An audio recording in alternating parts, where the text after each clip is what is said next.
Amigos y compañeros presentes, bienvenidos a la Casa del Pueblo Miraflores. Fraterno saludo a los que nos siguen en Facebook y en YouTube. Hoy, martes 19 de septiembre, cuarta conferencia del tercer ciclo que organizamos conjuntamente con la Secretaría Nacional de Organización. Saludamos la presencia de nuestro invitado de hoy, doctor Germán Peralta, gran amigo, gran compañero, y quien tratará el tema y el título de una próxima obra, Nace una estrella. Bueno, sí. Buenas noches, compañeros, a toda la militancia presente, como a todos los escuchas. En esta oportunidad voy a intentar hacer más bien un diálogo que una conferencia que es más rígida, más de otro espacio, creo. En esta oportunidad voy a intentar intercalar algunos aspectos que yo había escrito con unas reflexiones que me vienen en el momento de estar exponiendo. Al iniciar esta reunión, debo señalar que mi intervención tiene el carácter de tributar reconocimiento de todos aquellos hombres que hicieron posible la heroica pervivencia de la Prisma. Asimismo, es el tributo al hombre que con lucidez y persistencia supo entregar al mundo latinoamericano una nueva concepción del hacer político. Víctor Raúl Ayala de la Torre. Hacer un balance sobre la Prisma tiene dos rutas metodológicas, la de las ideas o planteamientos ideológicos, la otra es la dimensión histórica, la narrativa del proceso del quehacer político y social. En esta oportunidad trataré de hacer una síntesis de ambas metodologías, lo cual supone que haré una versión bastante sintetizada de este abordaje, pues en ambos casos lo que interesa es la constitución de la Carta Doctrinaria y el quehacer de sus dirigentes y militantes del partido. Llegar a los 93 años de presencia política en el Perú y en el continente resulta un hecho insólito. En países donde las lealtades partidarias no suelen ser prolongadas, pues solo se circunscriben a ciclos muy cortos, para luego extinguirse con la desaparición del fundador. El aprismo ha superado este trance, continúa en la brega política, con dos democráticas victorias a pesar de la ausencia física de su creador. Por lo tanto, resulta indispensable preguntarse cuáles son las razones o causas que determinan esta prolongada relación entre el partido aprista y la población. El aprismo resulta en la historia peruana el partido más longevo. Solo auscultando su larga trayectoria política podremos encontrar las razones que aún mantienen su vigencia doctrinaria en el escenario político. Ayala de la Torre y los fundadores del aprismo plantearon una alternativa realista y científica. Y yo quiero acentuar este aspecto que observo en los últimos dirigentes del partido y escritores que odian la palabra científica, cuando en verdad lo que hace Ayala de la Torre es ciencia política, porque es el que trae la ciencia al Perú, ¿no? Y el que genera un movimiento que se sustenta en los aportes de la ciencia. Entonces, señalar que es una concepción realista y científica es valorar o revalorar de nuevo, ¿no?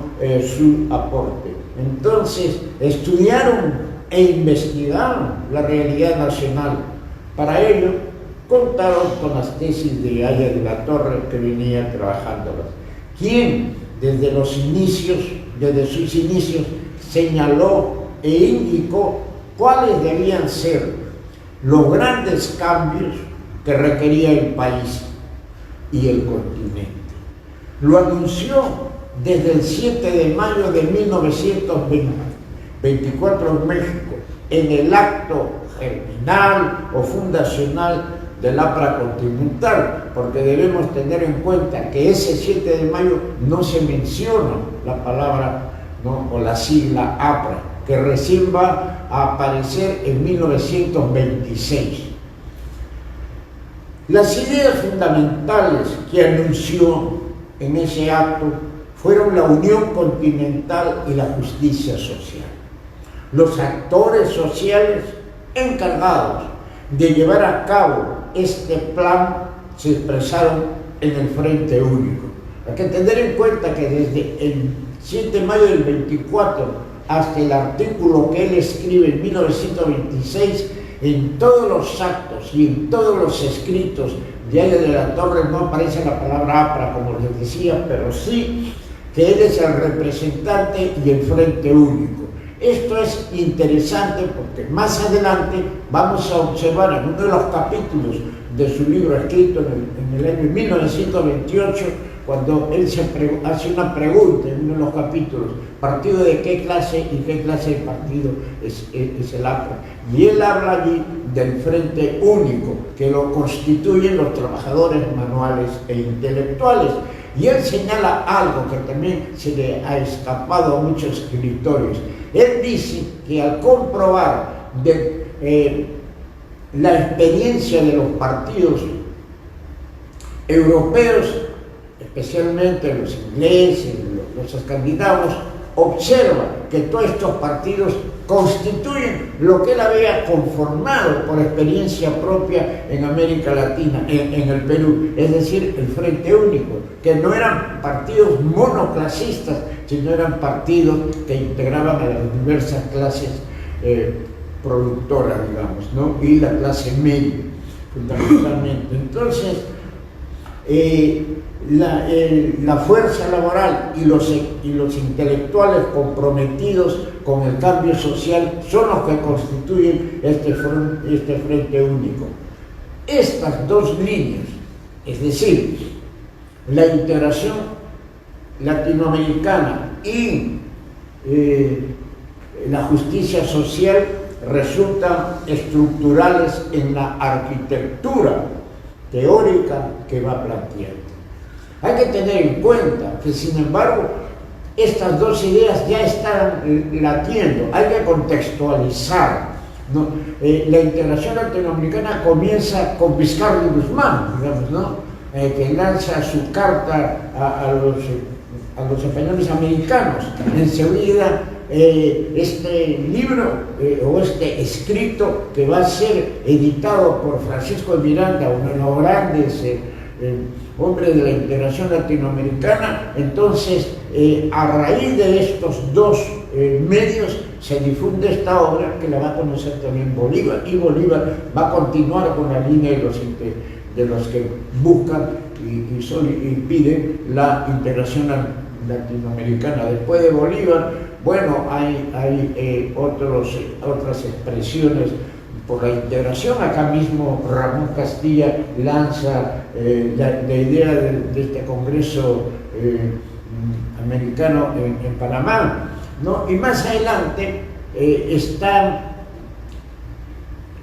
la cuarteta, diría yo, de pensadores de la integración en Río de la Plata. Tú tienes a Manuel Ugarte, que tiene el famoso ensayo Patria Grande, con la cual él viene haciendo una tournée propagandista a lo largo de todo el continente. Llega a Lima también, de tal suerte de que Manuel Ugarte es uno de los promotores. José Ingenieros es el otro. El tercer lugar es Alfredo Palacios, ¿no? Entonces, si ustedes van observando, Rodó es el otro. Entonces, Rodó, Ingenieros, Palacios, ¿no? Son estos cuatro elementos los que van generando un interés por la integración. En el caso de la generación del 20 a la que pertenece Ale de la Torre, ¿no? Era una generación que se constituye en base a este sentido de integrar a América Latina, pero todos estos no eran sino escritores o oradores que no lo plasmaban en una plataforma política. Este es justamente la gran tarea que imprime Víctor Raúl Ayala de la Torre. Lo lleva como una plataforma política a un partido político, a la APRA. Y lo hace el Partido de la Integración, el Partido de la Unidad Continental. El otro aspecto de la justicia social es el haber observado en las serranías peruanas la situación en la que se encontraba el indígena explotado y expoliado, y por el otro lado su trabajo en las universidades populares, su relación y convivencia permanente con los trabajadores hace pues de que Ayala de la Torre se sensibilice frente a estos dos aspectos de una realidad de tanta injusticia. A partir de este trabajo que él va a llevar a cabo en la Universidad Popular y de su experiencia como secretario de la prefectura en el Cusco y su conocimiento del mundo indígena, es que lo llevan a él a considerar que la solución para los problemas del país tiene que ser comenzando con aliviar las injusticias de los indios. Eso lo señala en muchas cartas, en muchos documentos. Entonces, ahí tienen ustedes abierto también otra brecha para entender y comprender el pensamiento de Ayala de la Torre, los inicios de su pensamiento a favor del mundo indígena, que en aquella época no se llamaba indígena, sino eran los indios, ¿no? Y después ya se les llamó indígenas y posteriormente se les llama campesinos. Entonces fue edulcorando la situación de la explotación del indígena. Pues bien, la justicia social significaba empleo, significaba mejores salarios, significaba horas de trabajo de acuerdo a lo que había obtenido la clase obrera, que era las 8 horas, de tal suerte de políticas de salud, etcétera, etcétera, todo lo que había obviado el Estado peruano. El Estado peruano había obviado un trabajo y había vivido de espaldas en la realidad peruana. Vivían mirando París, Madrid o Londres. Cuando hablo del Estado peruano estoy hablando de las clases oligárquicas hacendadas, de lo que se conoce como la plutocracia, que son justamente las clases que gobernaron el Perú. El Perú ha sido gobernado por una oligarquía, ¿no? Ya sea civil o militar. Los militares no vivían para sus cuarteles y para sus intereses cuartelarios, sino fundamentalmente estaban al servicio de los intereses de los grupos de presión económica de esa época, de tal suerte de que ellos constituyeron el Estado en función a los intereses de un grupo minúsculo, pero con mucho poder financiero, económico. Frente a este cuadro, Ayala de la Torre intenta pues señalar de que en Perú requería una revolución, pero él siempre adjuntó algunos conceptos, no como una revolución espiritual, como una revolución de la conciencia, porque si bien es evidente que a través de sus encuentros y de sus estancias largas con los obreros y los indígenas, él se dio cuenta que había necesidad de crear un partido que no obvie a otro sector que era importante porque era también explotado, la clase media. Era lo que los comunistas por largos años adjetivaron como la pequeña burguesía, porque decían que era una clase que no tenía conciencia social, por lo que inmediatamente iban a convertirse en aliados de la burguesía. Bueno, con todos estos elementos se da la justicia social, la integración latinoamericana. Entonces, a partir de lo observado ya en su destierro europeo en 1923, en el 9 de octubre, él es desterrado por Leguía, tuvo tempranamente la conciencia de manera bastante clara que los modelos y estrategias europeas no constituían la solución para el problema del país. Particularmente, consideró que desde un punto de vista histórico había de tener una concepción sustentada en análisis científicos. Esta concepción, desde un punto de vista más elevado, lo llevó a considerar que la revolución debe ser considerada la opción del cambio histórico, esto es, la del desarrollo y la construcción más justa e igualitaria. Haya de la Torre estudió metódicamente la realidad socioeconómica. Comprendió que el problema de un país latinoamericano no es un asunto particular, sino que involucra a todos los países del continente, por lo que, sintonizando con la inquietud generacional de los jóvenes del 20, asumió la lucha en el plano político como el combate contra el imperialismo dominante. De allí que desde su primer manifiesto teórico, Haya de la Torre considera que el aprismo, en tanto movimiento antiimperialista, es autónomo, sin dependencia de organización extranjera alguna. Este deslinde resulta de suma trascendencia, pues en el plano de las ideas y estrategias presupone fundamentos filosóficos que mantienen un sistema de valores autónomos frente a la dependencia autoritaria que imponía en ese entonces el marxismo-leninismo y el fascismo mussoliniano. Los atisbos de un pensamiento propio, producto del estudio y conocimiento de nuestra realidad, se oponen a la tradicional manera de interpretar el proceso político latinoamericano, prácticamente copiando los esquemas europeos. Cualesquiera que fueran las matrices, resultaban pensamientos que no calzaban con la realidad en la que se aplicaban. Por lo tanto, solo resultan fórmulas exóticas y exógenas en el continente. Sin embargo, resulta interesante destacar que el aprismo se inicia afirmando que es la versión marxista para América Latina. Sí, aquí. Este presupuesto doctrinario, especialmente por las influencias de la dialéctica, que a su vez es tributaria de la filosofía de Federico Hegel. A estas influencias se debe agregar las del anarquismo, especialmente la de Kropotkin y no la de Proudhon.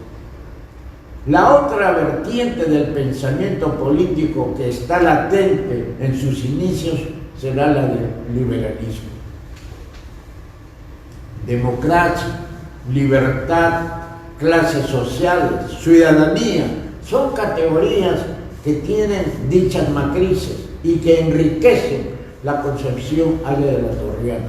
Lo que debemos precisar es que son pensamientos que influyen, pero que no lo convierten en militantes de ellos.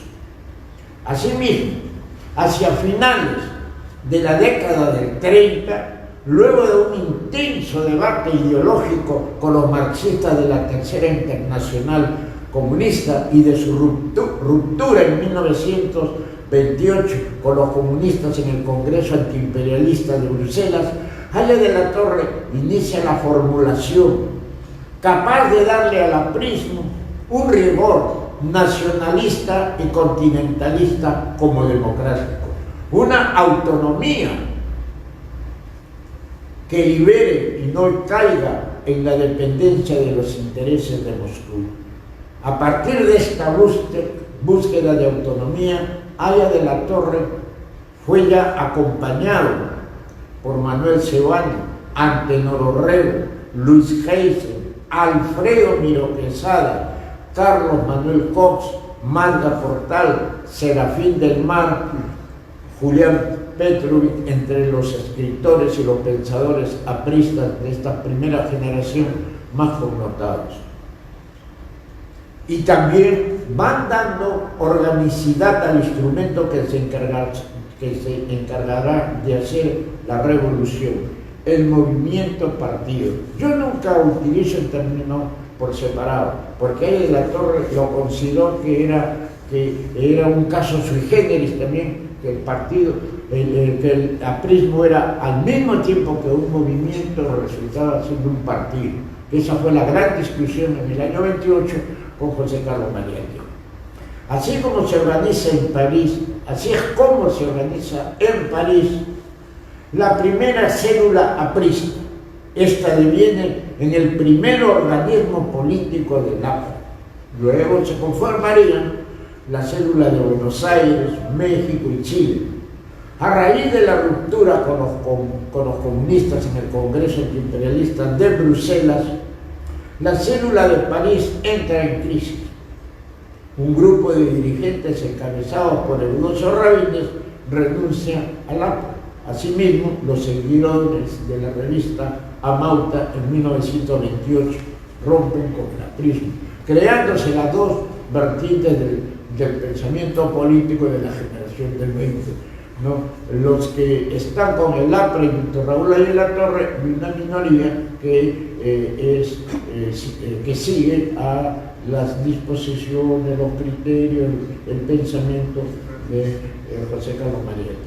Teóricamente, Ayala de la Torre comienza a considerar la tesis de la relatividad de Albert Einstein y Arnold Toynbee. Hay que tener presente que en un juvenil artículo escrito el 14 de mayo de 1923, cuando está aquí, no, 19, perdón, cuando está aquí de paso Alfredo Palacios, y el artículo se llama La Universidad Vieja, él habla de que se está viviendo un momento de cambios revolucionarios en la ciencia y que todo es relativo, que todo cambia, que nada se mantiene estático, ¿no? Que habría que tener una mejor lectura de las tesis de Einstein y de los conocimientos que se van descubriendo permanentemente. Esto es sumamente importante porque es el antecedente más lejano, un tanto ligero, superficial, pero importante para el seguimiento del pensamiento de Ayala de la Torre, ¿no? Es el primero que escribe en medio del tráfago de lucha universitaria y donde se atisba ya un intento de pensar de forma diferente, ¿no? Y de tomar en cuenta a la ciencia como un elemento sumamente interesante para la reflexión política. Es esto. Y luego, en el año, él, por las tesis que también toma de Hegel, hacia 1945, yo tengo cartas en este sentido de Ayala de la Torre que le pide a John McKay, que está en Estados Unidos, y le dice que como Arnold Toynbee está visitando Estados Unidos, él tiene interés en conversar, porque tengo un libro escrito donde tengo muchas coincidencias con él y quiero confrontar mis puntos de vista. Por favor, le dice, trate de conseguirme una cita, y lo tiene. Él llega a tener una cita. En esa famosa foto que ha circulado, donde está Einstein con Ayala de la Torre, hay una más amplia en donde está Einstein, Arnold Toynbee, John McKay y Víctor Raúl Ayala de la Torre, ¿no? Entonces, la reunión sí se da, y es allí en donde él asume uno de los principios de Arnold Toynbee para poder entender el desarrollo tan diferencial de las sociedades. Él habla de que el hombre y la naturaleza son dos elementos que están en un choque permanente, ¿no? Y es el reto lo da la naturaleza. La calidad de la sociedad da la respuesta del hombre. Por eso que las sociedades son diferentes, porque las geografías son diferentes y hay respuestas diferentes también. Entonces, estas tesis, Aya de la Torre las va manejando, todavía lo de Toynbee no tanto, pero sí la de Einstein y la de otros teóricos, ¿no? En la década del 30 y el 39 publica el libro ya, o los primeros artículos, en varios artículos sobre el espacio-tiempo histórico. Esta viene a ser prácticamente el aporte de Aya de la Torre a las ciencias sociales y a la comprensión filosófica de cómo entender a las sociedades, de cómo establecer de que realmente no somos diferentes. ¿Y por qué la necesidad de entender que somos diferentes? Porque entonces los diagnósticos políticos tienen que ser también diferentes, porque las realidades son así. Él habla de un tiempo histórico, de un tiempo cronológico. El tiempo cronológico es el que lo marca el calendario, ¿no? o el reloj, ¿no? Y el tiempo, y nosotros, por ejemplo, estamos viviendo actualmente, hoy es 20, ¿no? 19 de septiembre, aquí, en la China, en Japón, en Estados Unidos, en Argentina y en México. Pero el tiempo histórico es diferente, porque ellos en Japón, en la China, en Estados Unidos, están en la época de la robótica, están en la época del microchip. Nosotros aquí estamos en la época del consumo recién de los microchips, de los celulares. Ellos están en otra onda tecnológica, en otro tiempo histórico, cualitativamente más avanzado, tecnológicamente mucho más avanzado también. Entonces, Aya de la Torre se da cuenta de esto y dice, no, pues, no coincide el tiempo cronológico con el tiempo histórico. Por eso que él señalaba en uno de sus artículos de que cuando uno hace un viaje de Lima a Iquitos se está atravesando todo el proceso histórico. Uno va a entender, ¿no?, de que la civilización está en Lima y que las etapas iniciales de la presencia del hombre se encuentran en la selva amazónica, ¿no? Están viviendo a los no contactados, por ejemplo, que están en la edad de la piedra, de tal suerte de que en esa época, cuando él plantea, la sierra viene a ser como la época del feudalismo. Entonces uno aparece industrialismo, feudalismo y las épocas primitivas, de tal suerte que esto nos hace ver de que somos mundos diferentes, de que tenemos cambios que realizar, pero de forma diferente, y no tener una narrativa única para todos los procesos históricos. Según este punto de vista, los procesos históricos de Europa y Latinoamérica son diferentes, motivo por lo cual las medidas o estrategias políticas deben ser diferentes. Son los años cumbres, los años 30, 40, de su creación política.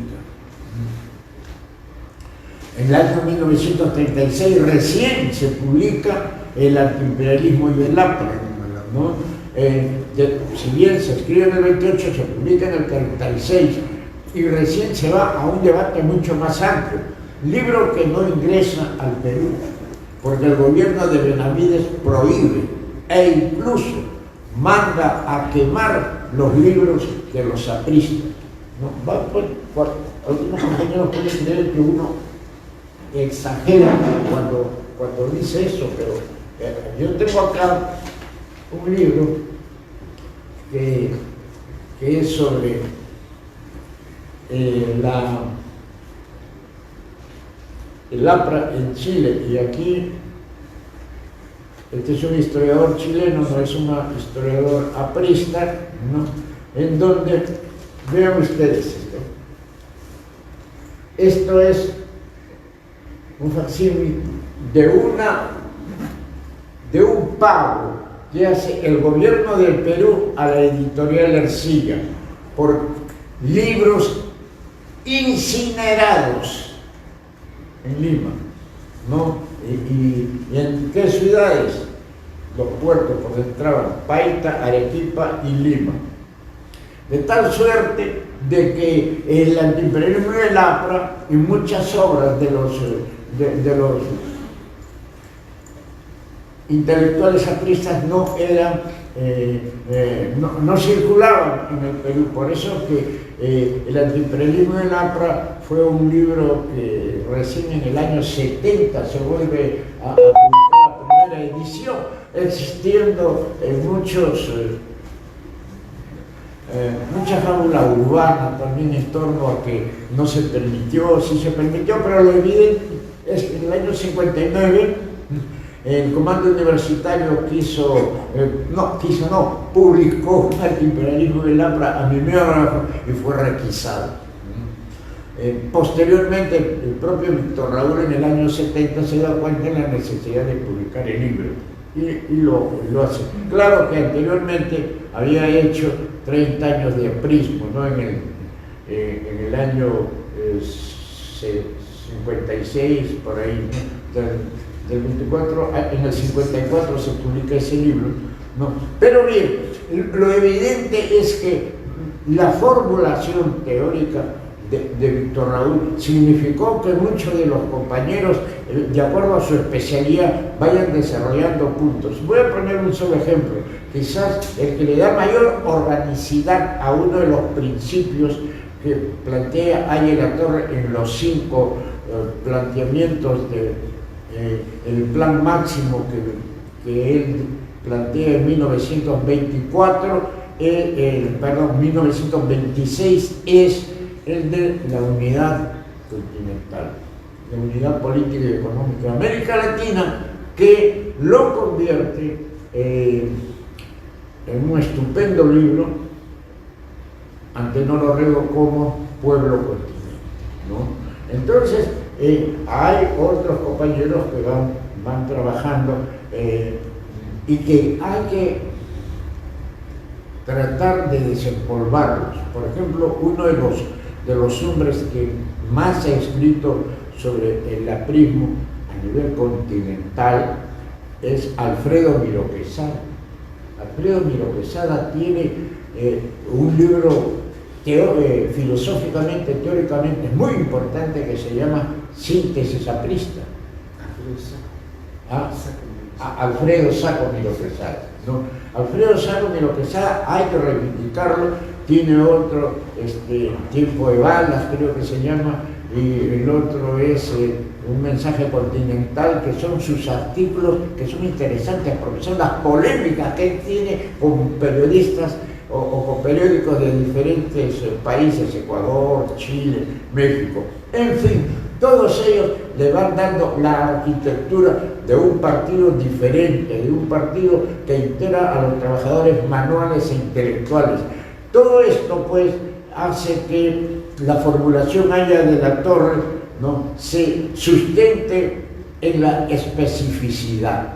El planteamiento de Aye Latorre es que el espacio-tiempo histórico nos demuestra que Latinoamérica tiene un nivel de desarrollo diferente al de otros países europeos o del propio Estados Unidos, ¿no?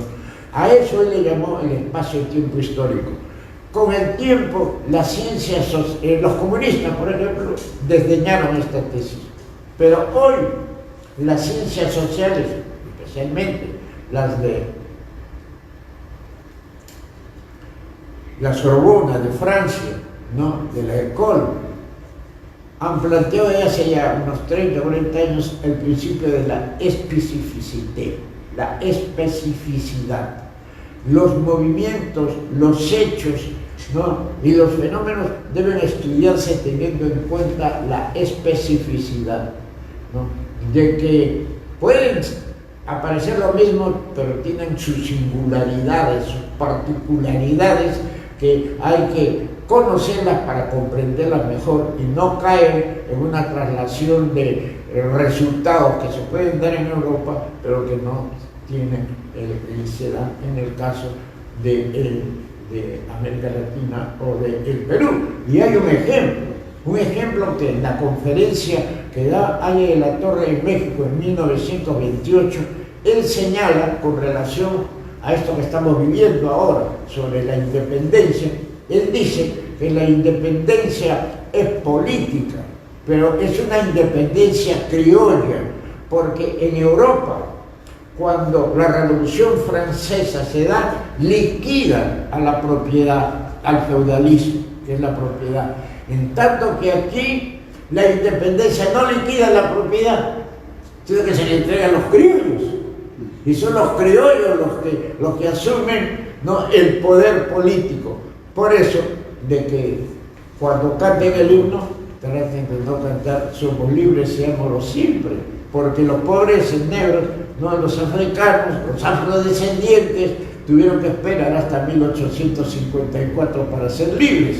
Entonces la independencia no les dio libertad y los indígenas siguieron hasta los gobiernos de Ramón Castilla pagando una tributación alta y perdiendo las propiedades de sus comunidades, de tal suerte que vivieron explotados y sometidos.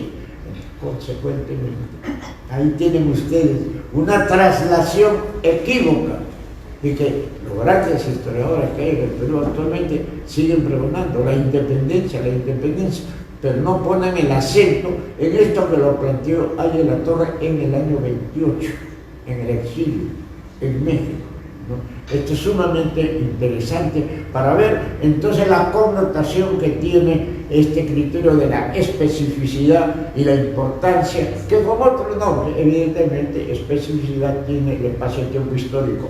También uno de los últimos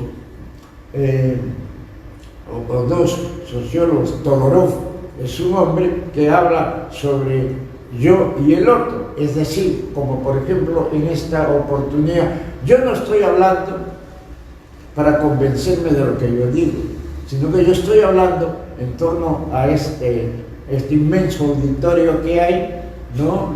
Y saber cómo están recepcionando mis palabras. ¿Ah? Eso es lo que señala Todorov, yo y el otro. Cuando tú comunicas, no es para que te oigas, no para que la otra parte te entienda. Y él pone un ejemplo muy claro. Dice Todorov que cuando Pizarro estuvo aquí en Lima, ¿no?, puso el pendón y dijo: en nombre de la reina Isabel y del rey Fernando, reyes del mundo, tal, no, vamos a fundar esta ciudad. Y ya que los indígenas se miraron, están locos, ¿cómo van a ser estos reyes del mundo? Aquí es Atahualpa. No, pero es que él no sabía a quién hablaba, estaba equivocándose, hablaba al otro y los otros no lo entendían, ¿no? Esa discordancia, por ejemplo, es muy interesante. Y hay otro filósofo y sociólogo, Bauman, actualmente, que dice que la realidad es líquida, porque todo lo sólido se va diluyendo con el tiempo, se vuelve líquido, ¿no? Y él señala de que, por ejemplo, ¿no?, las relaciones que se generan de niño no son las mismas que se tienen de adulto. Entonces, la relación se ha diluido y se ha modificado por otro tipo de relaciones. Y así, consecuentemente, no hablando que el amor es líquido, ¿no?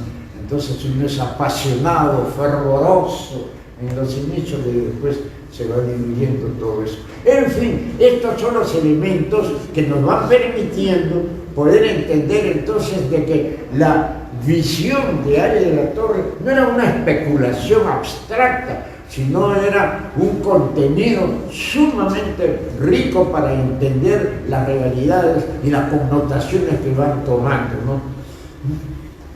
Yo digo acá, por ejemplo, la especificidad nazi de la antropología francesa, y desde otra vertiente filosófica, Bauman nos indica que la realidad es líquida. Esto es que nada es permanente, confirmando el precepto de Heráclito de Éfeso, repetido permanentemente por ahí en la torre, que un hombre no se baña 2 veces en las mismas aguas de un río. Todo cambia, todo fluye. Mientras el marxismo se congeló, el pensamiento de allá de la torre se afirma cada vez más como un pensamiento de real peso científico. El aprismo no solo cobra vitalidad, sino que se reverdece en su capacidad de analizar y efectuar propuestas capaces de generar el cambio cualitativo y la afirmación democrática y nacionalista en el escenario nacional.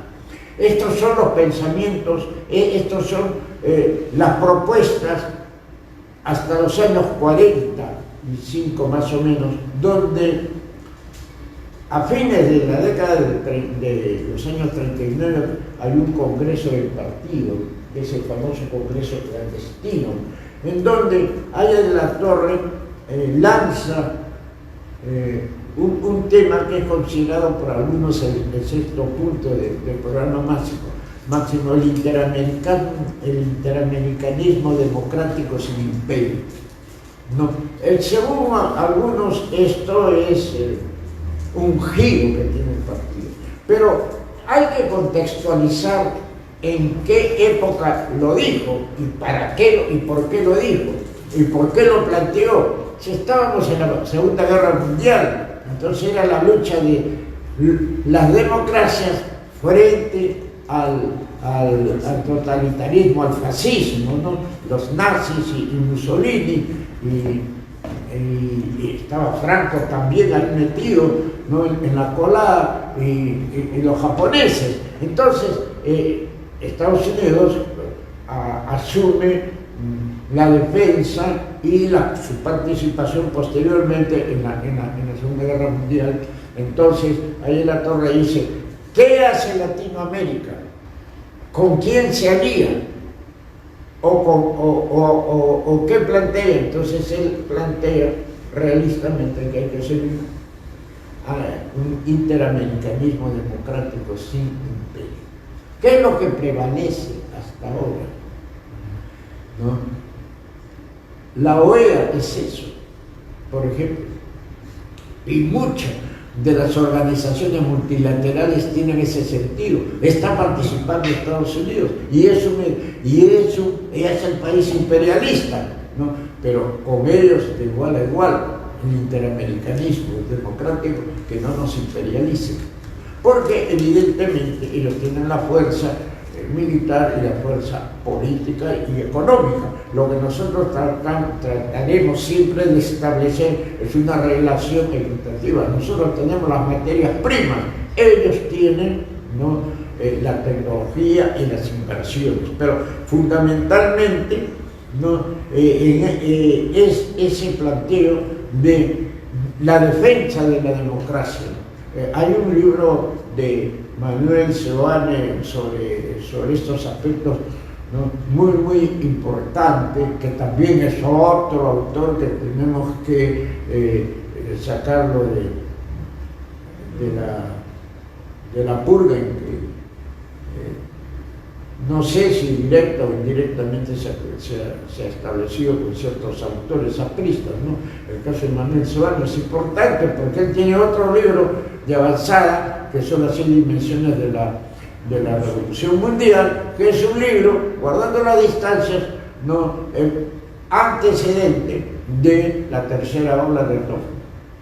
Va en el mismo rumbo, que claro, Toffler tiene otros elementos mucho más ricos, pero lo de Seoane sigue siendo el libro inicial, donde está reflexionando sobre la tecnología, sobre el armamentismo que existe en esa época.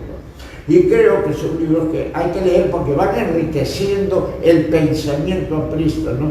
Y hay que revitalizar entonces todo lo escrito por Antenor Orrego sobre la integración. Quizás quien avanzó un poco más sin ser orgánico, ¿no? Pero por lo menos estuvo burocráticamente en la Secretaría General del Parlamento Latinoamericano como 15 años, Andrés Tauce, pero de quien no conozco un libro sobre la integración. Tiene artículos, sí, pero el libro orgánico no existe. Y yo creo que este es un drama que hay en el partido.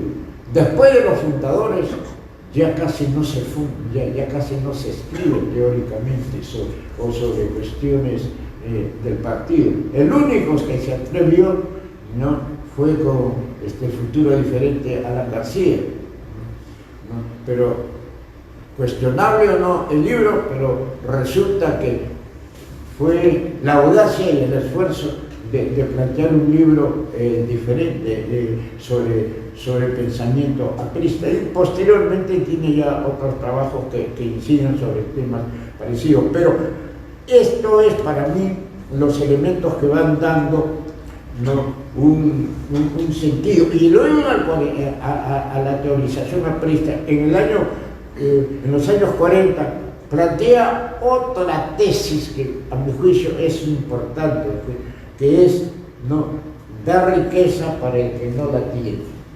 ¿Cómo es completamente la frase? ¿Se acuerdan cómo es la frase? No quitar al que la tiene. No quitar al que la tiene y dar riqueza para el que no la tiene. ¿No? Entonces, bueno, es lo que hoy todos los partidos políticos y todos los gobiernos hacen. No se enojan demasiado con las burguesías, que no exploten, las controlan, pero lo que buscan es hacer una mayor cantidad de obra para que haya empleo y para que haya una buena vida en las clases populares. Entonces, esto también fue motivo de crítica de los comunistas, pero ellos sabían que con estas tesis, ahí en la Torre, lo que estaba haciendo es modernizando el pensamiento político, estableciendo las bases de un comportamiento que se dio hace 40 o 45 años atrás, pero que ahora tiene una enorme vigencia, ¿no? ¿Quién va a querer ahora nacionalizar una empresa? Casi nadie piensa en nacionalizar, ni la izquierda ni la derecha, ¿no?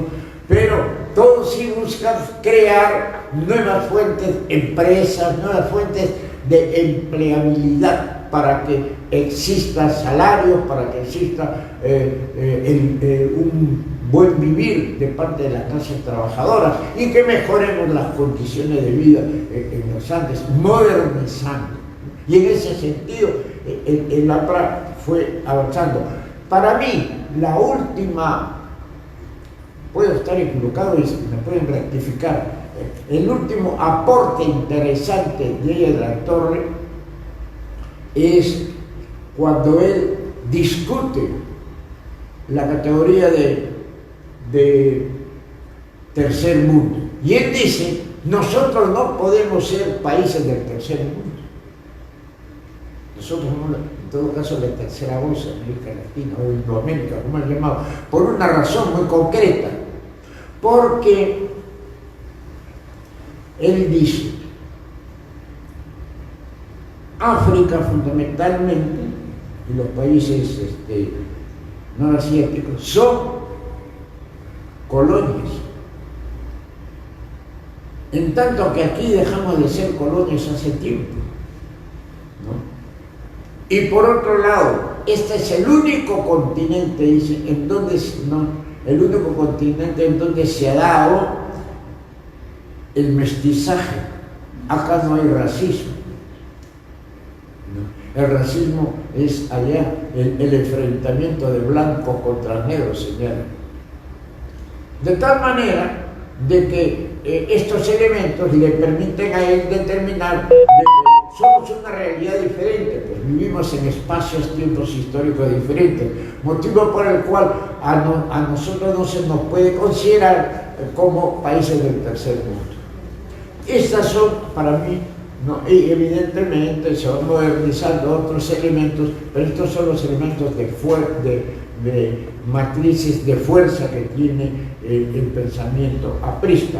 Es mucho más rico, luego les dije al principio que lo intentaba sintetizar, porque cada uno de estos tiene sus pasajes.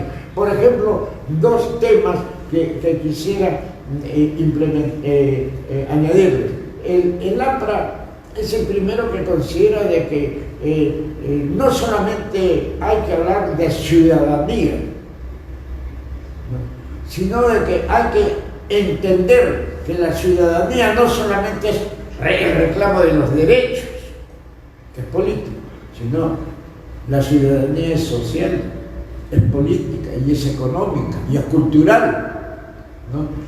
De tal suerte que estos son los ingredientes que se desprenden del planteamiento de Aya de la Torre. Y Aya de la Torre también en el juego de las ideas, él era muy claro. Él creía que la izquierda tenía que existir, porque si no hay izquierda no hay derecha, pues. Si no hay derecha no hay izquierda, ¿no? Ese es el antagonismo dialéctico permanente. Si nosotros somos de izquierda democrática es porque consideramos de que hay una izquierda que no es democrática. Entonces las izquierdas son de diferente tono también. Hay una izquierda extremista, una izquierda marxista, las otras son marxistas violentistas, y hay una izquierda democrática que pide la justicia social, el cambio social, que somos nosotros. Hay una derecha bruta, como le llaman, ¿no?, que es la derecha extrema, pero hay una derecha timorata y una derecha que conversa, que es una derecha liberal, por ejemplo, ¿no? Yo diría de que estos son los elementos que en el espectro latinoamericano existen y que nosotros no podemos obviar, no podemos sectarizar. Debemos afirmarnos en nuestros principios para no tener ningún temor de que existan otros grupos. Es mejor que existan otros grupos. Ahí la Torre, con una ironía tremenda, decía en el 48, la derecha no tiene capacidad de organizarse. Pues bien, nosotros podemos enviarle a nuestros técnicos para que se organicen.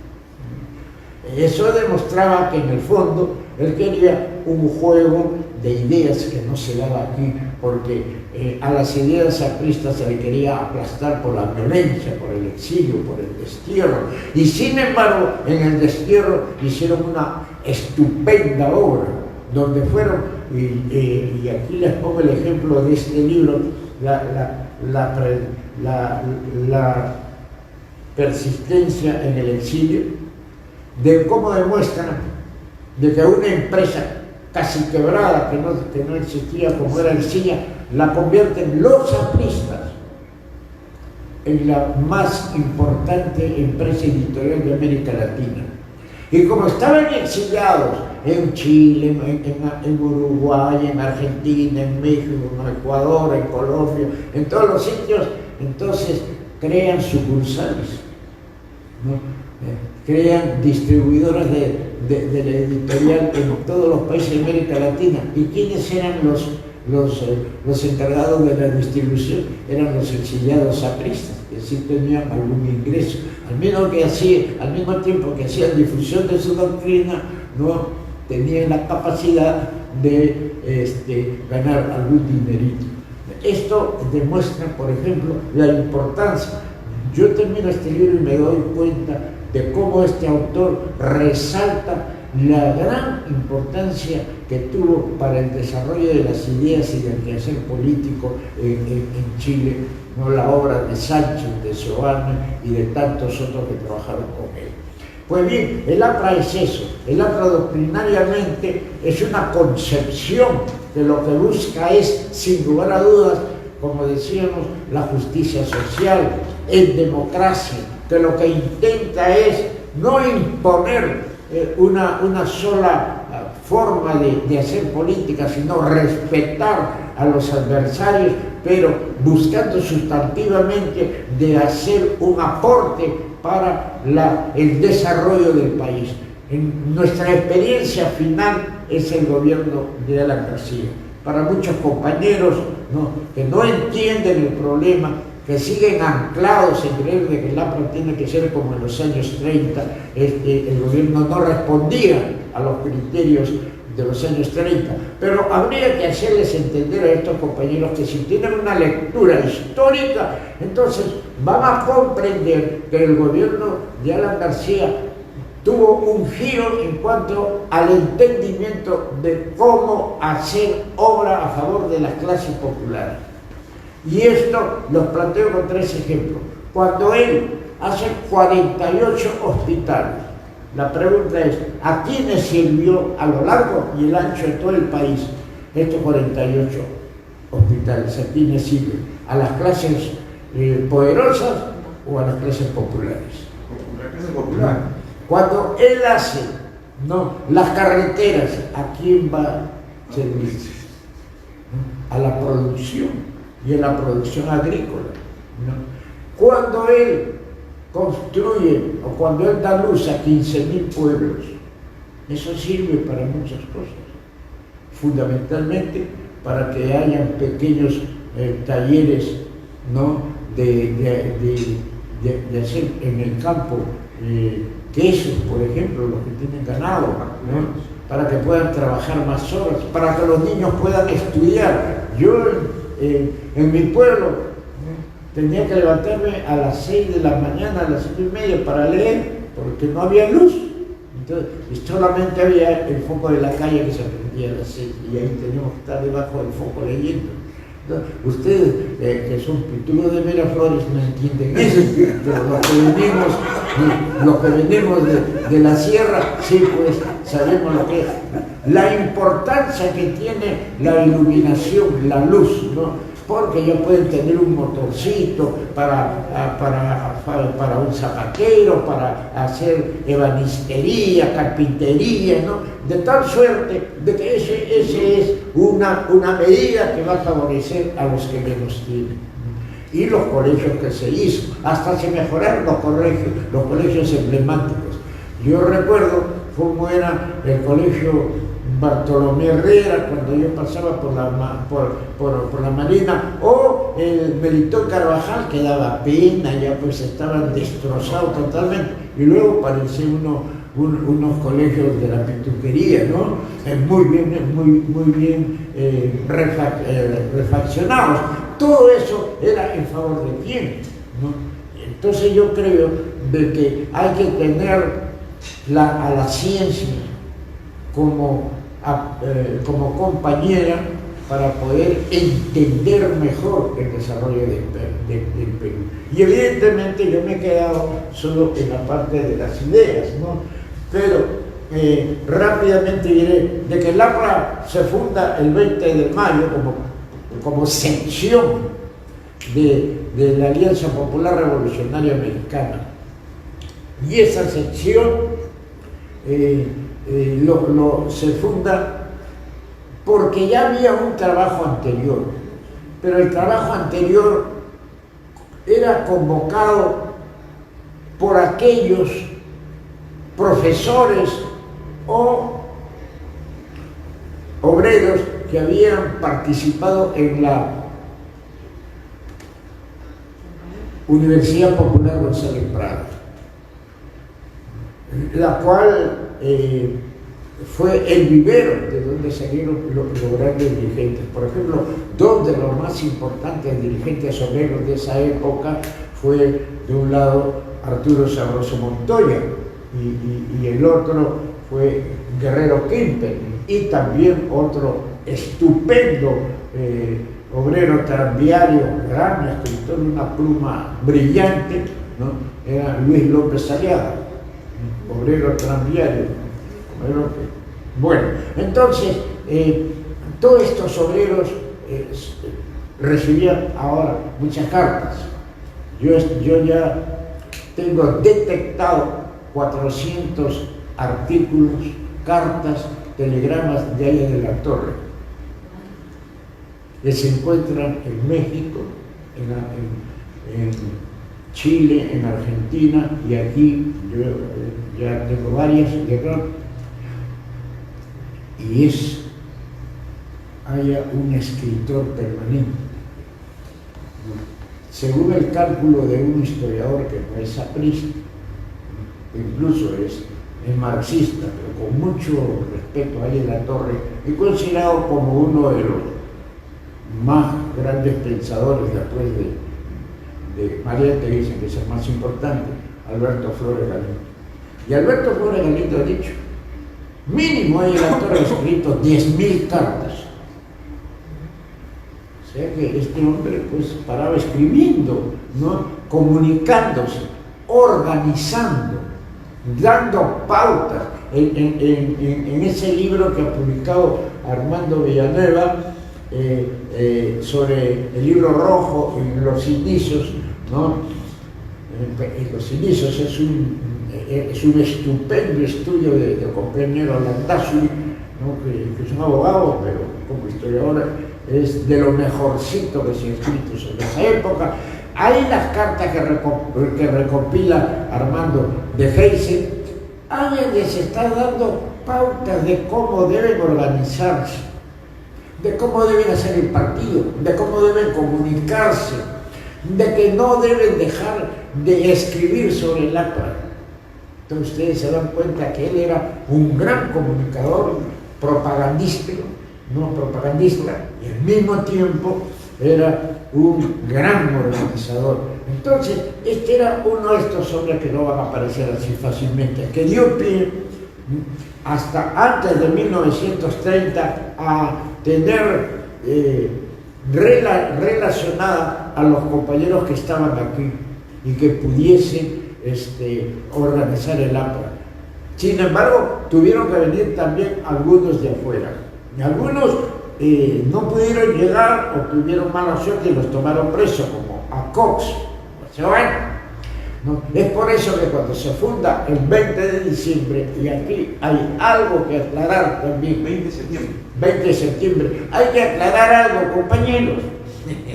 No, todos dicen que el primer secretario general fue Enríquez,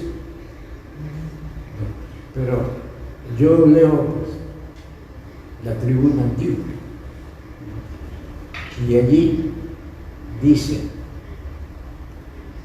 que es secretario general, el compañero Luis Enrique, creo que es provisional, y 2 meses más tarde el secretario general elegido es Carlos Manuel Cox.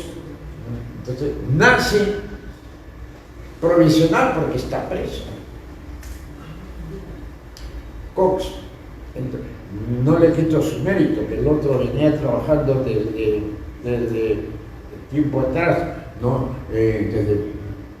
Con el partido. Pero bueno, ellos, y hay por vez primera la participación de una mujer. Marga Portal no tenía, como todas las mujeres en esa época, derechos políticos. Sin embargo, ella había tenido ya en el año 27 una estupenda actividad por Centroamérica, a tal extremo que La Torre la exalta en una carta, ¿no? Diciendo el gran trabajo de Marga Portal. No hay que olvidarse que esta mujer estuvo presa con su hija, niña, 500 días en la cárcel de mujeres. Entonces, su hijita resultó la presa política más joven del Perú, que en ella Leo va a morir, no, lamentablemente la chica se va a suicidar. Pero nosotros tenemos que tener presente que este partido se instaura, se construye, ¿no? En base a el grupo de intelectuales jóvenes. La gran mayoría de los fundadores del partido tienen de 30 a 35 años. son de 25 a 35, yo diría, ¿no? A esa época Víctor Raúl tenía 35 y le decían ya el viejo, ya era el mayor. Ahora bien, cuando ya en el 31 el partido está en actividad, se decide lanzar un periódico, ¿no? Y el periódico va a ser La Tribuna. ¿No? Creo que sí, ahí Sánchez dice con una frase muy bella, creo, ¿no? Fueron 100 con 100 soles o 200 soles iniciales y 1.000.000 de esperanzas, algo así. Él señala, y es un periódico que llega a tener una tirada de 30 a 36.000, ¿no? Hay una tesis de un historiador brasilero, yo fui su director de tesis en Brasil, Luis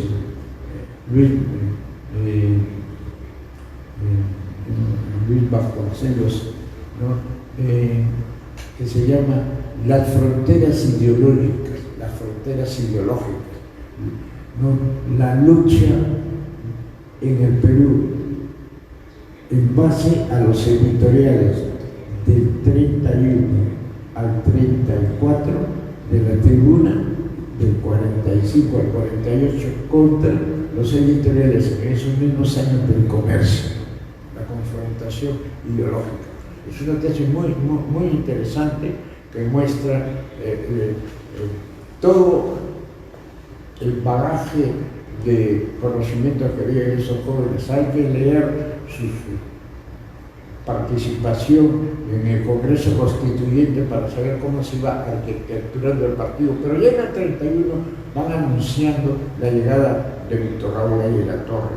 Pero mientras está en la espera de ahí la torre, se va organizando el partido.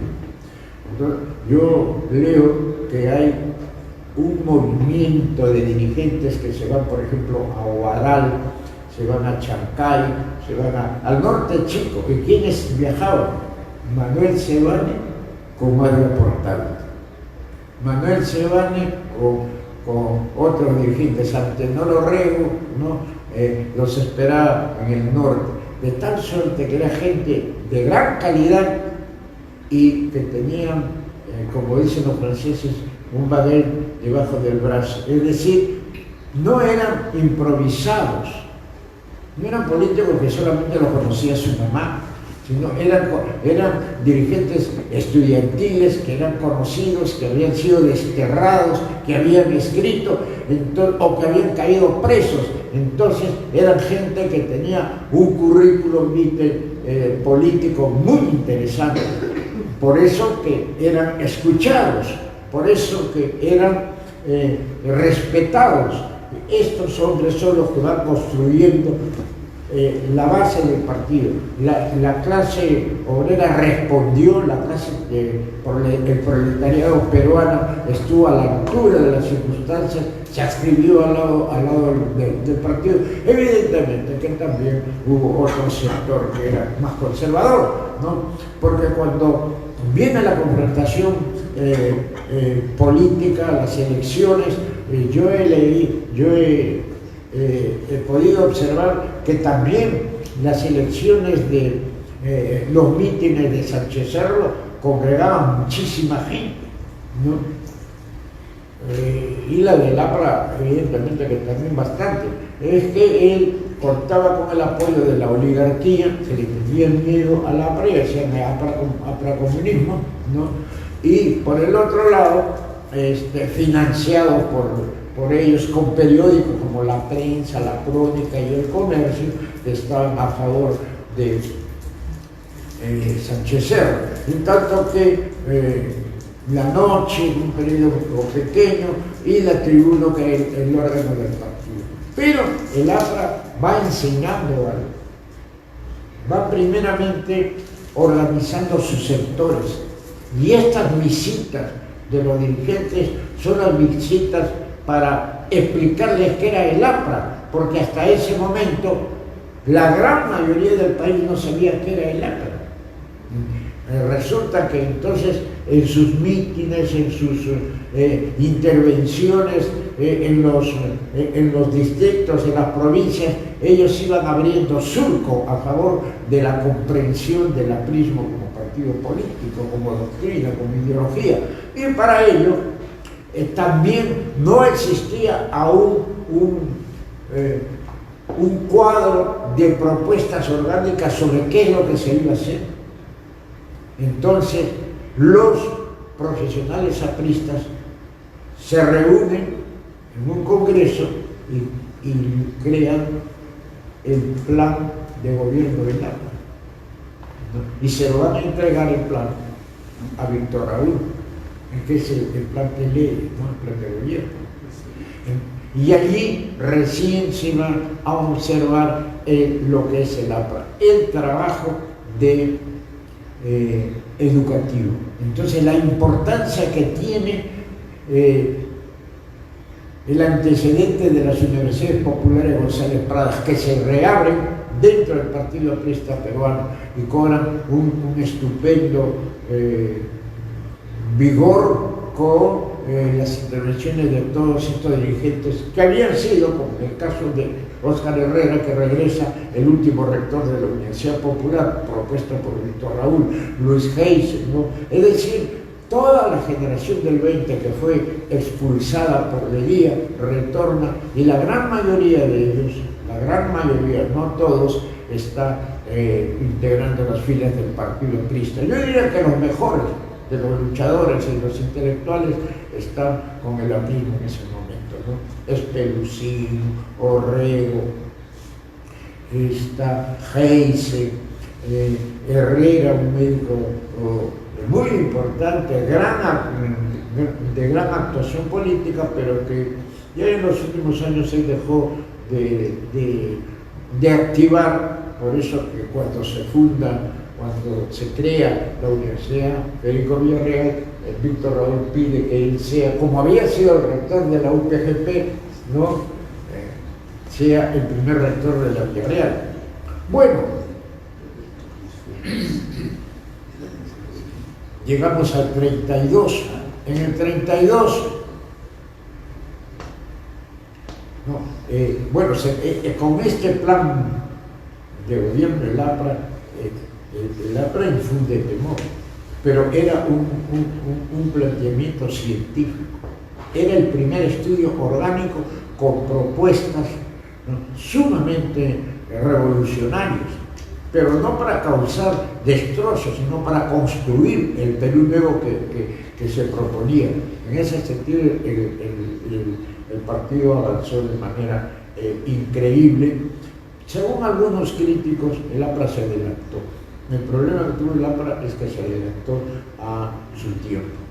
Bueno, de ahí viene ya su participación, el fraude que nosotros llamamos, ¿no?, de las elecciones, y el hecho sangriento en el año 31 de las Pascuas Rojas, como se le considera, a las muertes en Trujillo, ¿no?, por parte de la policía, que ingresa al local del partido y mata a una serie de compañeras, compañeros y de niños que estaban participando en la entrega de juguetes y celebrando la Navidad aprista. En el año 32 entonces se van tejiendo Trujillo y en varias partes del país la necesidad de reclamar el fraude, ¿no?, y de sacar al presidente Sánchez Serra. Ahí hay un criterio que yo no lo comparto, pero dicen que es por un problema de celos, ¿no?, entre un compañero y el Búfalo Barreto. El Búfalo Barreto adelanta las fechas que estaba señalada, creo que para el 14 iba a ser para el 7. Entonces él hace perder las coordinaciones y se levanta, pero sin mayor éxito. Ahora bien, esto es un hecho que va a tener gran significado por la terrible matanza que hay, pero afirma otros lazos. Yo no me voy a detener al 8 mismo del 7 de mayo, perdón, del 7 de julio, porque ese es un tema específico. Pero evidentemente allí hay una participación del pueblo trujillano en su totalidad, ¿no?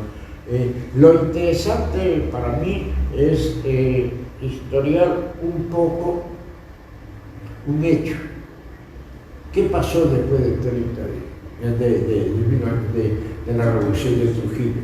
Algo que no nos hemos detenido a pensar.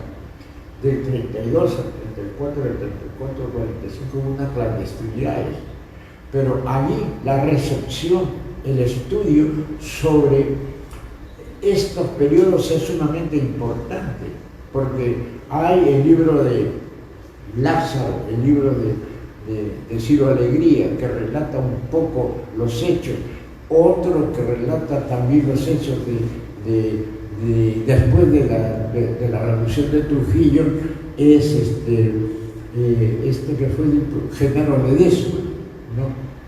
Algo sobre Gloria Bampa, él fue aprista, por si acaso, no sé si saben, ¿no? En los años 40 fue aprista y después ya dejó de serlo, pero siempre respetuoso, hasta con Maya La Torre, en el Congreso Constituyente. Él escribió ese libro donde relata el proceso de relación, de vínculo, de hermandad entre los que se iban fugados, que escapaban de la persecución, ¿no?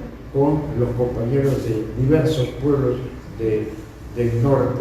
Pero no solamente hay este caso, sino que la década del 30 es una década donde yo he contabilizado más o menos 6 intentos de levantamiento del APRA. Comenzaré por el sur, Ayacucho, Huancavelica, Huaraz, Cajamarca y Chota. Son 5 movimientos. Hay un antropólogo que ha hecho un pequeño estudio sobre el levantamiento de Cajamarca. Y bueno, ¿esto qué significa? Que el APRA tuvo que estar desde la clandestinidad buscando que supervivir después, porque todos estos movimientos fueron develados o fracasaron, ¿no es cierto? Entonces, en esta etapa es un ciclo que yo le llamo el ciclo de la violencia, ¿no? Donde el APRA busca la instauración de un régimen más democrático, más socialmente comprometido con los problemas del país, ¿no? Todo eso pasa en 30, del 45 al 48, es lo que algunos compañeros llaman la democracia, la primavera democrática, ¿no? En donde el APRA, ahí hay otro mito que hay que desterrar. Se dice que ella no quiso ser candidata, pero de acuerdo a los estudios y a las investigaciones realizadas, lo que sucede es lo siguiente. Ureta era el candidato, y el que quiso ser candidato en un principio fue Benavides, pero luego se dio cuenta Benavides de que no lo apoyaba a nadie, salvo Prado. Entonces Benavides, como no pudo ser candidato, tenía interlocutores, y él es uno de los que más conversa con Maya La Torre, y le propone a Maya La Torre de que yo no soy candidato, pero usted tampoco, busquemos uno. Entonces Maya La Torre propone al padre de Fernando Belaúnde, a don Rafael Belaúnde, pero Rafael Belaúnde era amigo del APRA, entonces la contraparte no quiere, dice no, porque esto es muy amigo del APRA. Entonces busque a uno que había sido y había tenido participación en el gobierno de Sánchez Cerro, es el que le escribe el manifiesto a Sánchez Cerro, José Luis Bustamante y Rivero, que era que él obtiene la embajada de Bolivia porque no quiso obtener ningún cargo político, no era timorato, no quiso ninguna cartera de ministro, entonces ya lo enviaron de embajador a Bolivia y estaba en Bolivia y desde Bolivia le hacía los discursos a Bustamante, a Sánchez Cerro. Estuvo Prado lo confirmó en el cargo, siguió. Entonces la oligarquía se dio cuenta que este era el hombre más proclive con sus ideas y lo dejan como, él lo propone como candidato. Entonces se aceptó y ahí la Torre no podía ser candidato porque tenía que aceptar esto, ¿no? Pero solamente le dan 3 carteras al partido, no. Sin embargo era la organización más poderosa. Dicho sea de paso, el candidato era de la oposición era Ureta, pero el mariscal Ureta sacó 65.000 votos, en tanto que Sánchez Cerro, Bustamante Rivero sacó 160.000 a 165.000, le dobló más del 50%. Esto demuestra la fuerza que había por la candidatura, que era popular, pero evidentemente el gran porcentaje de su votación era el APRA, que no ganó las elecciones parlamentarias, sino las ganó, pero no mayoritariamente, sino como grupo, de tal manera que no era hegemónicamente mayoritaria. Por eso que en el transcurso de las luchas internas, ¿no?, que hay en el Parlamento, hay unas ausencias parlamentarias, hay un boicot para que no funcione el Parlamento. Y para esto ya se van formando los grupos de choque, violentos también, y el 3 de octubre, ¿no?, se levanta la Marina en la coordinación otra vez y va a ser aplacado el levantamiento e inmediatamente Bustamante Rivero va a declarar fuera de ley al Partido Aprista Peruano y 24 días más tarde su ministro de gobierno, Manuel Avodría, le da el golpe de Estado a el señor Bustamante Rivero. De esta manera se abre 8 años más para el partido de cárceles, destierros, persecuciones, ¿no? Y después, posteriormente, el partido reaparece en el año 56. Y ayer estábamos viendo con una revista que yo no la he bien leído, que la tiene Fernando Lindo, que es Impacto. Y en Impacto observamos que desde el mes que aparece más o menos en el mes de febrero, marzo, abril, mayo, las primeras páginas son de apoyo abierto a Lavalle. Es decir, el partido estaba apoyando a Lavalle, abiertamente. Pero en mayo hay un disloque. Parece que hubo una intervención pública o por radio de Hernando Lavalle, donde dijo que él iba a continuar con la posición política de Odría. Entonces eso significaba que no había libertades políticas ni sindicales, ¿no? El APRA le quita el apoyo. Y comienza a hacer en sus primeras páginas apoyo a la lista independiente democrática para senadores de José Gálvez, ¿no? Y finalmente va a ganar Prado, ya con el apoyo del partido. Yo recuerdo haber leído en la tribuna que aquí en la Plaza San Martín hay un mitin y se dirige a la masa de la forma más inteligente a Ramiro Prealé y dice: semiciudadanos del Perú, porque no podían votar, no podían elegir, podían elegir, pero no ser elegidos. Eso es el 56. El 56 ya el APRA planteaba como el gobierno de la convivencia. Esto significó que algunos sectores juveniles no estén de acuerdo. Vino la rebelión de la Revolución Cubana y el romanticismo de los guerrilleros determinó que algunos compañeros japistas se fueron del partido.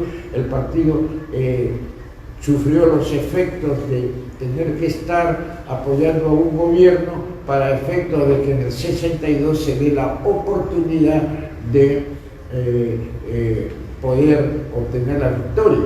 Ese era el objetivo y no se logró, ¿no? ¿Por qué? Porque hubo demasiada fuerza antiaprista por parte del ejército, de los comunistas y siempre de la oligarquía. Bueno, esto es continuo hasta el 62. En el 62 gana Ángela Torre, pero no alcanza el 33.33%, sino el 33.32%. El que gana sí para vicepresidente es Manuel Serrano, pero lo que importaba era el presidente. Antes se votaba por separado para vicepresidente, para presidente y para vicepresidente. Lo evidente, ya esto es un poco cansado, ¿no? Lo voy a sintetizar.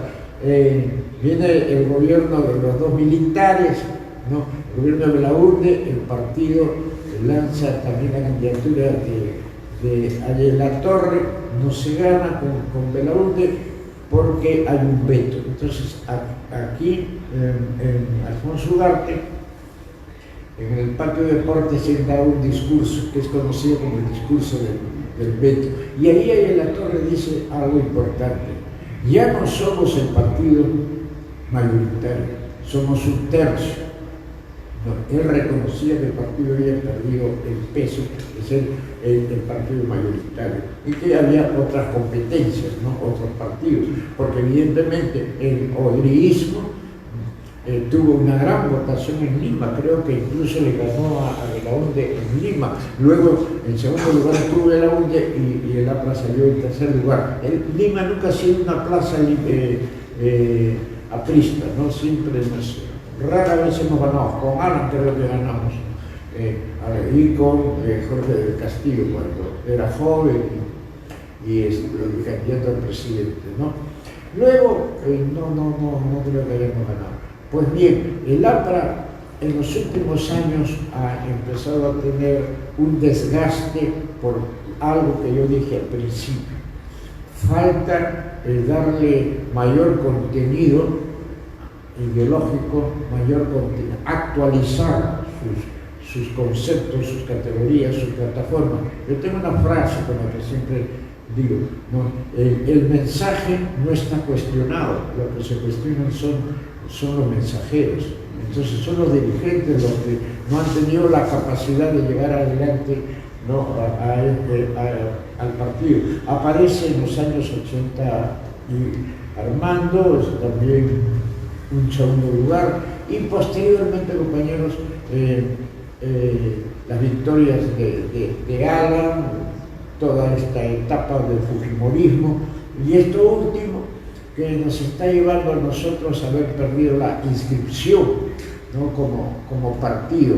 Felizmente que por el trabajo de todas las bases y de toda la dirigencia, ¿no? Hemos recuperado la reinscripción, pero la hemos recuperado con muchos problemas, yo diría, internos. Primeramente, que nuestro anterior secretario general era un hombre que estaba amenazando con la destrucción total del partido, ¿no? Era un inmoral, entonces sería expulsado. Pero no es que muerto el perro jurada las armas, sino que aquí hay un problema de que ha fracturado internamente al partido. Y yo lo observo porque ya no hay ese calor de antes y falta hacer un trabajo de base con la juventud fundamentalmente, ¿no?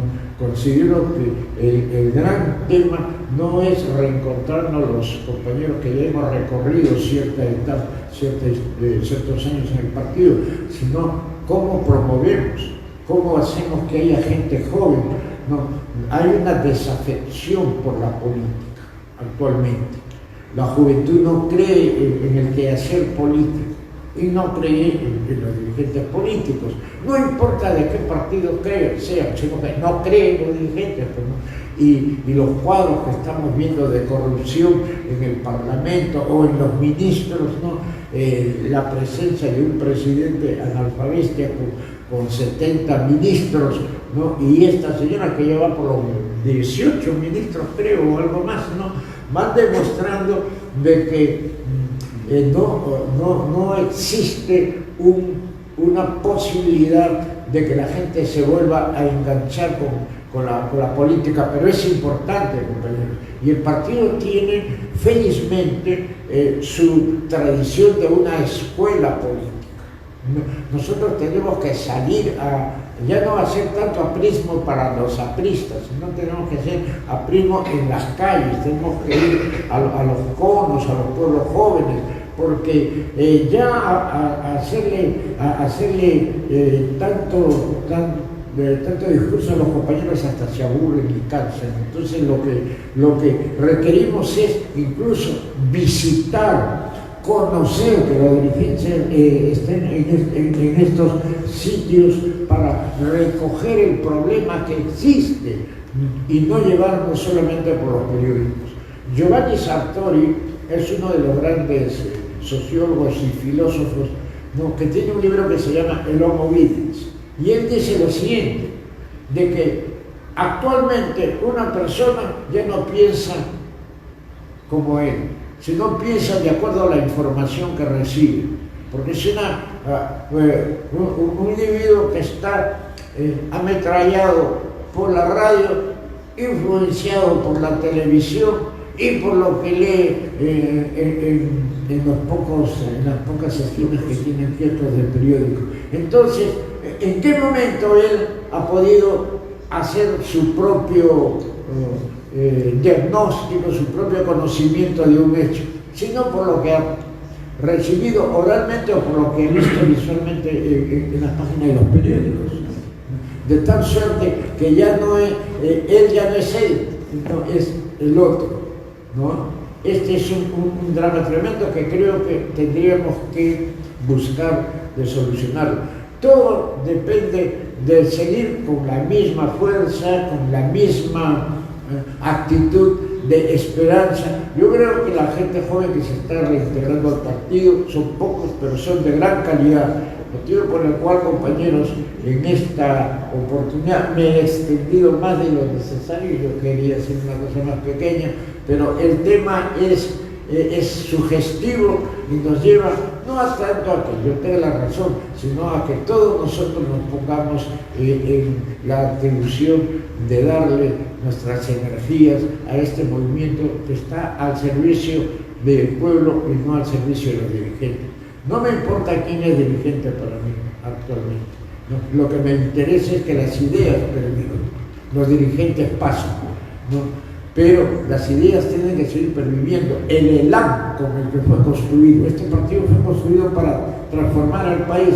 Ahora no somos tantos como antes, no importa, pero si le ponemos honestidad, si le ponemos inteligencia, yo creo que todos nosotros vamos a reverdecer al APRA y hacer lo que nuevamente esté en la lid política con fuerza y con inteligencia, abriendo no posibilidades para que sean los dirigentes candidatos, sino para que el pueblo tenga las posibilidades de una real y verdadera transformación social. Muchas gracias, compañeros.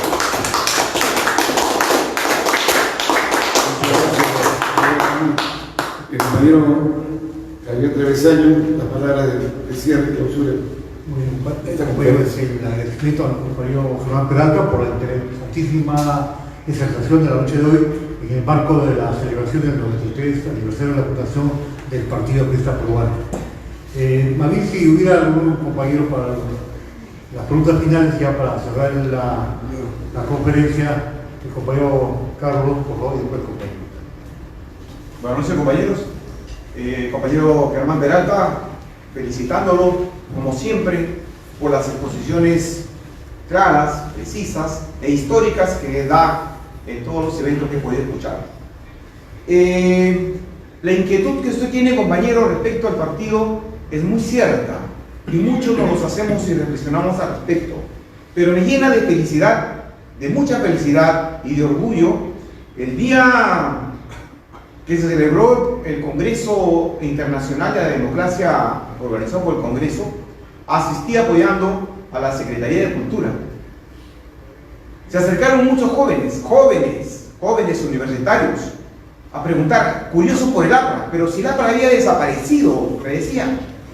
Les empecé a hablar y a explicar que el APRA es una escuela, es una doctrina, y que si hubo problemas ya nos hemos reinscrito y estamos nuevamente acá, activos, participando por ustedes, por el pueblo. Y empecé a hablarles, me preguntaban, llegó un momento en que unos jóvenes me dijeron, bueno, ¿y cómo hago para pertenecer al partido? Simplemente llena una ficha, da sus datos y se inscribe. ¿Y dónde lo puedo hacer? En ese momento no había fichas en la mesa. La compañera Rosa, la secretaria nacional de Cultura, estaba con la compañera Belén en el atrio principal. Y llega en ese momento y le digo, Rosita, hay unos compañeros que quieren, unos ciudadanos que quieren inscribirse en el partido. Les estoy explicando algo sobre la doctrina, algo sobre la historia del partido, sobre los mártires, sobre las luchas sociales que tenemos que hacer y cuál es el objetivo del partido para con el pueblo. Entonces me dice, acá tengo fichas. Sacamos 50 fichas, compañeros. 50 fichas que faltaron, que volaron. Jóvenes universitarios, y ahí está la afirmación, inscribiéndose. Ellos mismos llenando las fichas. A mí me dio una esperanza de que los jóvenes aún esperan del partido que podamos hacer algo por todo el país. Bueno, eso fue como una introducción a lo que usted dijo, la preocupación muy cierta que tenemos todos los que ya peinamos canas y que tenemos muchos años en el partido, al no ver en estas reuniones a jóvenes interesados, preocupados, participando, preguntando, qué es la manera en que ellos van a poder entender y comprender qué es el partido aprista.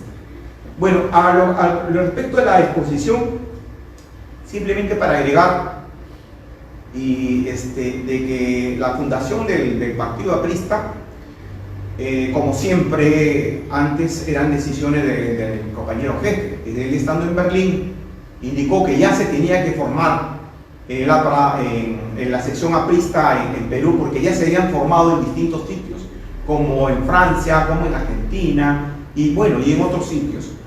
Mi inquietud y consulta a usted como historiador, compañero, es habló de que un Miro Quesada participaba en esas épocas en el partido, cuando los Miro Quesadas, dueños del comercio, eran enemigos del APRA. Eso, o sea, un poquito como que me aclare eso, ¿no? Por favor. No fue uno, fueron dos. Bueno, yo para felicitar pues al compañero Germán Peralta, ya todos lo conocemos y sabemos que es un destacado intelectual de la historia y muy conocedor del partido. Yo tengo algunas preguntas, no preguntas, sino algunas cosas todavía muy desordenadas. Por ejemplo, yo soy de los que pienso que el Partido Aprista es un partido socialdemócrata. De repente estoy equivocado, no es tema de debate, pero para mí es un partido socialdemócrata. Y la socialdemocracia, en el año 1919, Karl Kautsky, que como le decía en su momento, era llamado a ser el tercero después de Marx y Engels, él crea en su libro Ascensión al Poder, él señala de que la lucha de clases está empezando a pasar a un segundo plano y que comienza la unidad de los pueblos para unirse y luchar por el mercado, por la distribución del mercado. Entonces también me hace ver lo siguiente, y es de la socialdemocracia. ¿Cuál es la diferencia?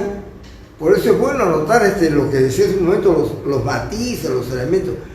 ¿Cuál es la diferencia que existe con los marxistas? La diferencia es muy sencilla, y los socialdemócratas, que los marxistas creen que para cambiar la sociedad hay que cambiar la estructura de la economía, o sea, de estructura de asalariados a asalariadores, ¿no? Los socialdemócratas señalan que la distribución está que el cambio está en la distribución. Debe haber una mejor distribución de la riqueza, Como contaba, esto me parece que es importante señalarlo porque hay una convergencia, hay un punto cercano entre este pensador socialdemócrata y Ángel Latorre. Ahora, la riqueza de Ángel Latorre y el crecimiento del partido que ha tratado entre los años 30 y 39, a mí me da la impresión como que el antiaprismo fue ascendiendo desde Sánchez Cerro, pero fue ascendiendo hasta llegar a un punto, en el año 39. Creo que el candidato del 39 fue el Partido Socialdemócrata, ganó las elecciones, creo que fue. Y fue un tal Izaguirre, si no me equivoco, el llamado. Pero hace un momento cuando dice, podíamos elegir, pero no ser elegidos. Esa vez no fue así. Esa vez ganó y lo desconocieron porque dijo que ganó con los votos de los apristas. Quiere decir que tampoco le desconocieron los votos. Es el peor enemigo desde mi punto de vista que he tenido en Ápara. Bueno, y después esa tendencia, digamos, porque toda la historia de Perú yo podría dividirla groseramente, vamos a decir, entre pro mercado y pro control, ¿no? Y esto yo lo veo, por ejemplo, algunos se sorprendían por qué los apristas están unidos con Odría en el Parlamento. Y a mí me parecía que era lógico, porque estaban al lado los exportadores agropecuarios, que era la punta de lanza y la forma de participar en Perú en el mercado mejor, porque así podíamos obtener más dinero. O sea, que no era un error y todo lo demás, ¿no? Sino que Ángel Latorre pues no pensaba en subjetividades, pensaba en el Perú, hacia dónde lo llevo, cómo lo conduzco. Bueno, yo tengo un montón de cosas desordenadas, pero me ha encantado la exposición, compañero Peralta, y realmente lo felicito. Y usted es sumamente necesario para nuestra organización, sinceramente. Muchas gracias.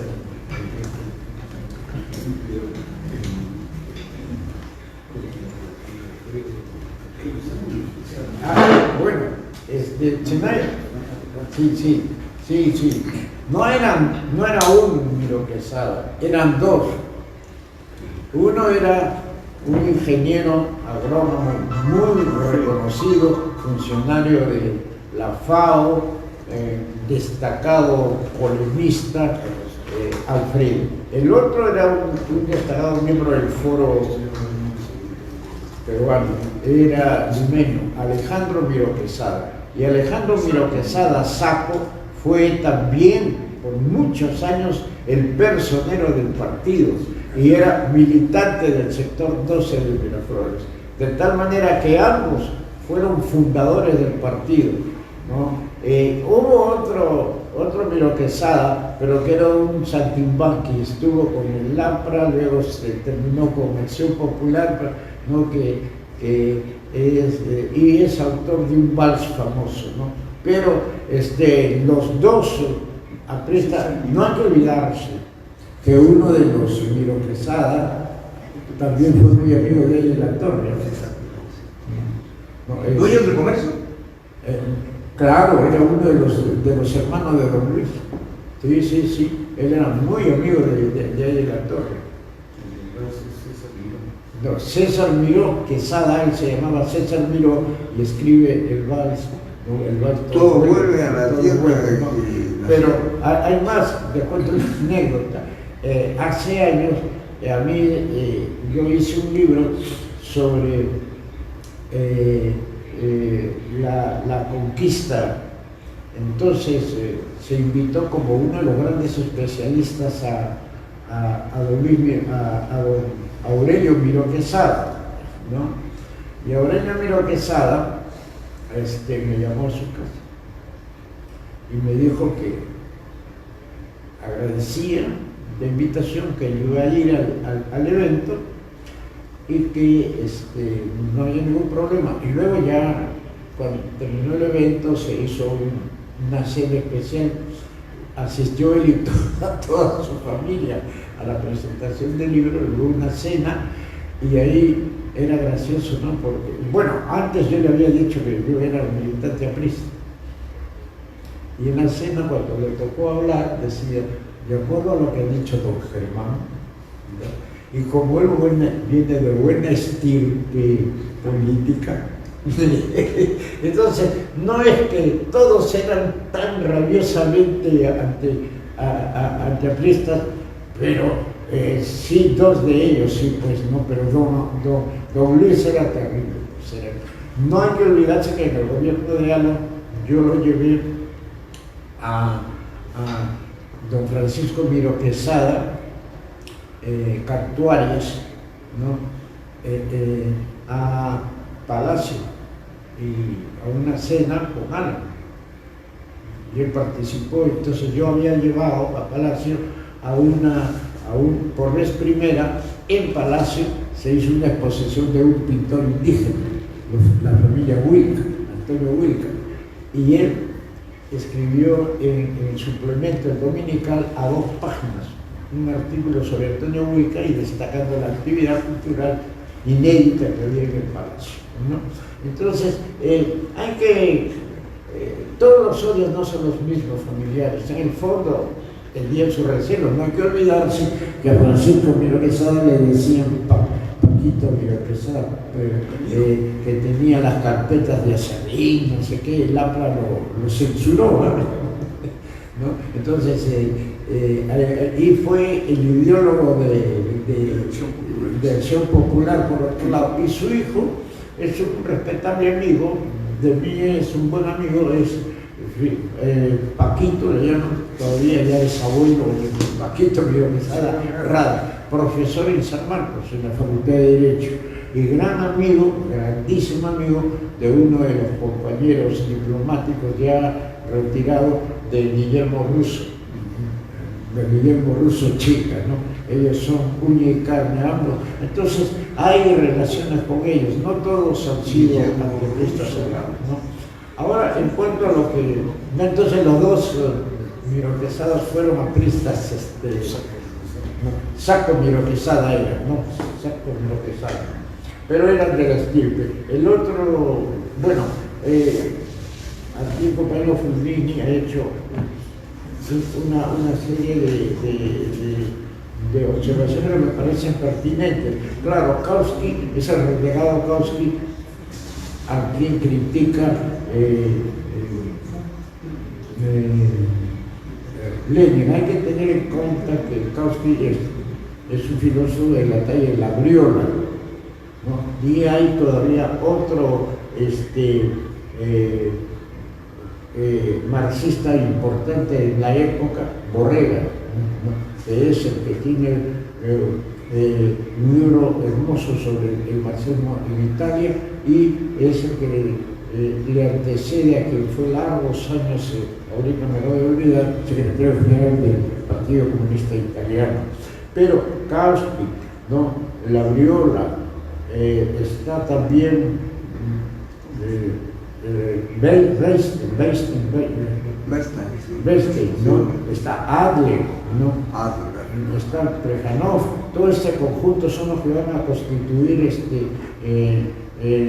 el grupo de críticos de la revolución bolchevique y que están entrando a revitalizar la socialdemocracia, ¿no es cierto? ¿Ah? No, Gramsci, él es una versión posterior, pero que tiene como, es antileninista, no declarado antileninista, sino que sus presupuestos ideológicos están diferenciados de Lenin, en que él apuesta más no por la lucha de clase, sino por la lucha de la cultura, ¿no?